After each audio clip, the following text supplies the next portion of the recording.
Khalifa Ababacar Sall qui est réhabilité, Barthélémy Diaz à la tête de la mairie de Dakar, Ousmane Sonko arrêté,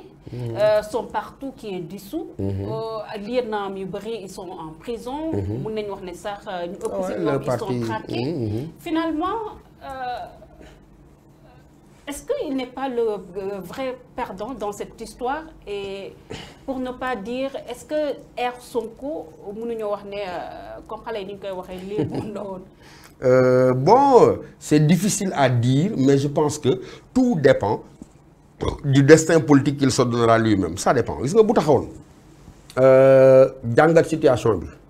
tirer les véritables leçons mu manifester ko dans son discours politique hein bañ a xam nga en politique doo ngoy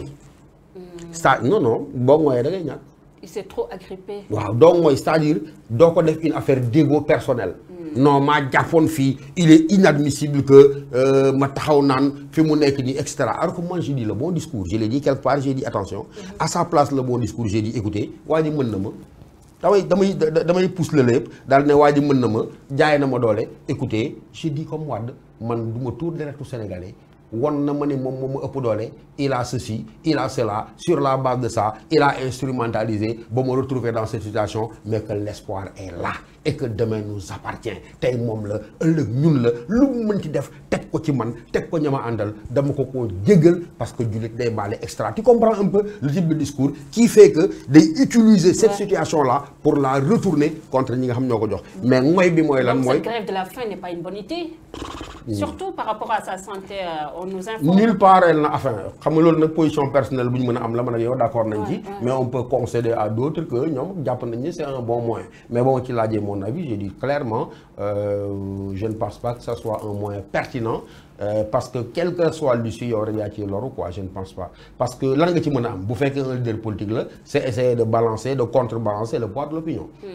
xëcc leen vers toi parce que yaakaaroon nga ne bu ñu lay jàpp réew mi tàkk yaakaaroon nga ne bu ñu la tëjee kaso ñëw génne la kaso bref yaakaaroon nga ne vraiment tremblement de terre lay doon dara amu ci ben maintenant tu continues nga ne da ngay def grève de faim logique la par rapport à toi-même tu dis xëy na suñ yégee ni maa ngi waaj a dee mais enfin les étincelles vont prendre et il va faire feu mais je dis que démarche boobu bu fekkee loolu moo nekk calcul politique bi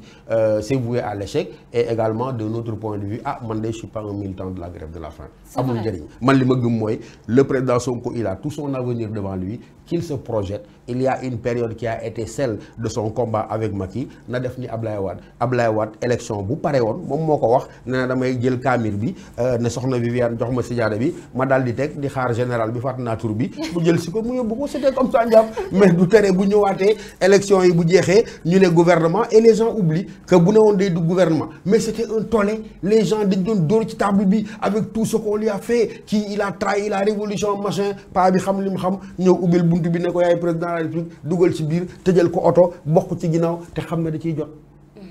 waaw donc Sonko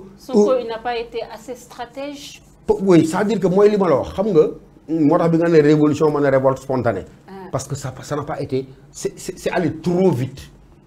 et ça n'a pas été suffisamment pensé mûri réfléchi ci méthode yi ngay utiliser ak ci objectif yi nga xam ne moom ngay jox sa bopp donc quelque part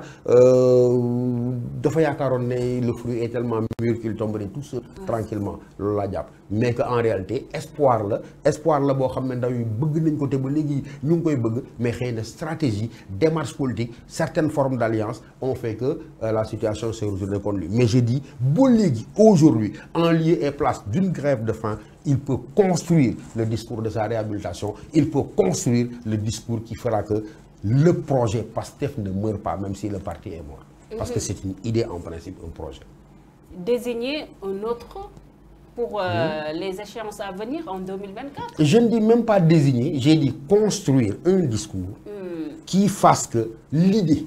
le projet intellectuel de changement, de rupture avec les pratiques du système puisse advenir. Mais suba et avec lui. Donc tey lañ koy construire mais pas avec de la grève de la faim. C'est vrai. Parce que quand on est dans une grève de la faim, on est toujours dans la logique de c'est tout de suite, c'est maintenant, je préfère mourir tout de suite plutôt que de... Alors que je crois qu'aujourd'hui, il peut capitaliser parce que de là où il est, il a un observatoire qui lui permet de dire fii la jóge fii la jaar ku ma waxoon ne nii lay demee xëy na du ma ko gëm au lieu d'en faire une défaite personnelle non il en fait une lecture critique qui lui permet de se demander fan la juumee ñun fan lañ juumee et de tenir je veux dire le discours qui construit son futur parce que bu dul loolu son présent va manger son futur et il n'a pas le droit de faire en sorte que son présent dévore son futur parce que encore il y a des gens qui croient en lui et qui sont authentiquement de ce pays comme vous et moi. C'est vrai. Vous parlez de l'opinion nationale, l'opinion internationale. Non, je parle de l'opinion locale, oui. Mais aussi, on peut parler aussi de l'opinion internationale. Avec le cas Juan Branco qui a été arrêté, beaucoup de charges sur lui et finalement libéré. Sur ce cas Juan Branco, est-ce qu'il y a aussi ce sentiment de souveraineté? De souveraineté, vous perte. Ouais. J'ai dit, Juan Branco, on a manqué peut-être de lucidité. Waaw parce que wax dëgg yàlla réew bi réew pour des gens de ma génération des gens comme Ousmane Goundiam procureur de la République à l'époque des gens comme le chevalier Alioune Badara Mbengue ba yegg si ci Kéba Mbaye dans ce pays là soxlawuñu nga baal ma joxe ji espèce avocat bu jógee fu ma xamul ñëw di ñu jàngal quoi que ce soit donc c'est le mépris qui devait être il a même titillé la République. J'ai dit c'est le mépris qui devrait être l'attitude qu'on doit avoir avec lui. Parce que encore une fois moi j'ai dit clairement que keroog ca procès ba mais waruloon sax wax waruloon sax ca conférence de presse ba waruloon sax wax donc jaruloon sax di ko tëj comme ni ko xale kii di ko may buzz et cetera il fallait le traiter comme la quantité négligeable qu'il est de mon simple point de vue. la gis. Juste rappeler aux internautes yi nga xam ne ñoo ñuy suivre un peu partout suñu ay différentes plateformes.